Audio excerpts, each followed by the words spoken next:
Hi guys. So today I thought I'll make a video on how to get used to fasting.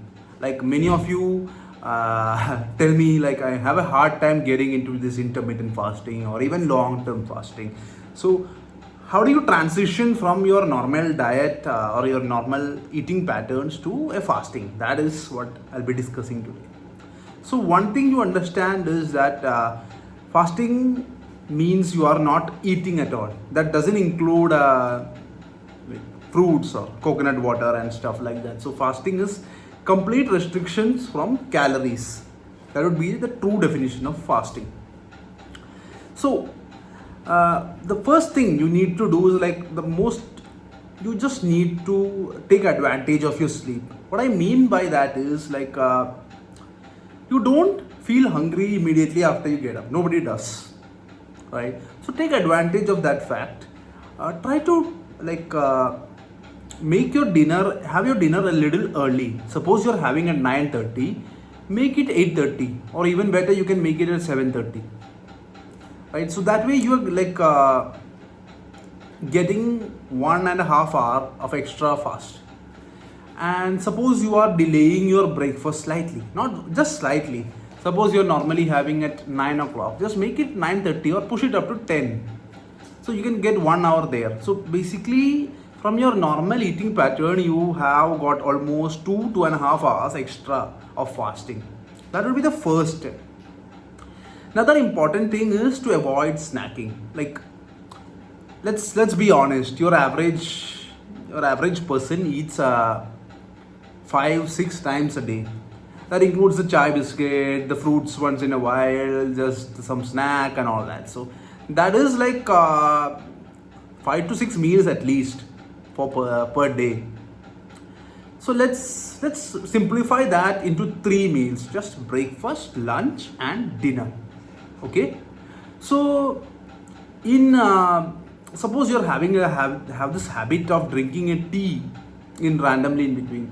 What do is you just bring that tea closer to your breakfast or have the tea along with your breakfast, so that combined becomes one meal. For your body it's a meal, right? Any glucose spike is literally a meal for the body. So combine that tea breakfast and have the tea along with the breakfast, that becomes one meal. So that is number one thing. So what do you have in between? In between you have a few choices. You can go for a black tea, black coffee, green tea, a plain soda. You can have like a salted lemon water. That's not too much calories, so it won't kick you out of a fasted state. So these are some options you have. Like a green tea, just get a normal Organic India or whatever the brand. You can get some normal tulsi, ginger tea, lemon tea, or whatever. You can just have those tea. That won't really break your fast.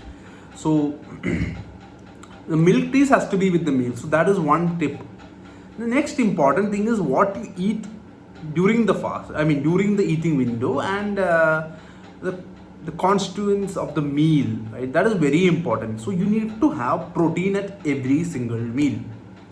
Why is this important? Is because protein is what decides the satiety.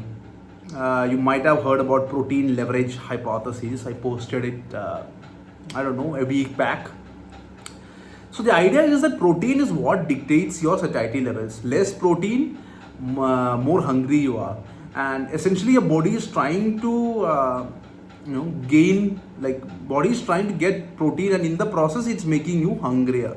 So that's the idea. So you should have protein at every single meal. That automatically brings down your hunger levels, and this will help you avoid snacking also.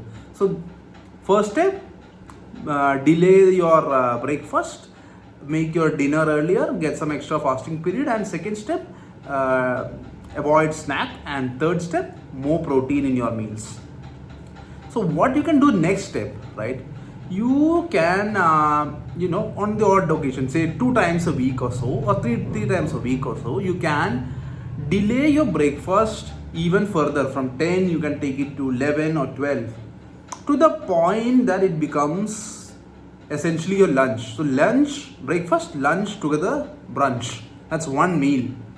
So you do this 2 days a week or 3 days a week. Get used to it. Maybe it takes you a month, maybe more. No worries, just hang in there.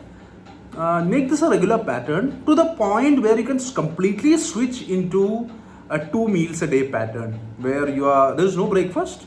You can directly go for a lunch I'm not saying even lunch, like delayed breakfast, early lunch sort of thing, and you can have your dinner. That's one way to do it. Some folks like to have their breakfast and lunch and avoid the dinner. Whatever works for you. That's the important thing, right? So this way you can get used to intermittent fasting.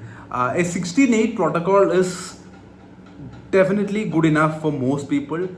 Like you can obviously, if you once you get comfortable, you can push more. You can go for a 24-hour fast, 20-hour fast, a 4-hour eating window, 24-hour complete fast.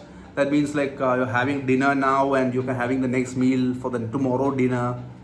That is another way. That is something you can, as you get better, you can try doing. You can push for a 36-hour fast.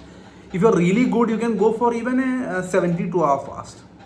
So these are things like 48 and 72 hours fast. So these are things you can push for. But the initial step has to come from breaking out of that habit, or the habit of having random meals and that odd timing. So that has to timing, and what you have in your meal is the most important. When you sort that out, you are naturally will progress towards a fasting. And once you get comfortable, you can push further with it if required, and it is very helpful. It's very beneficial.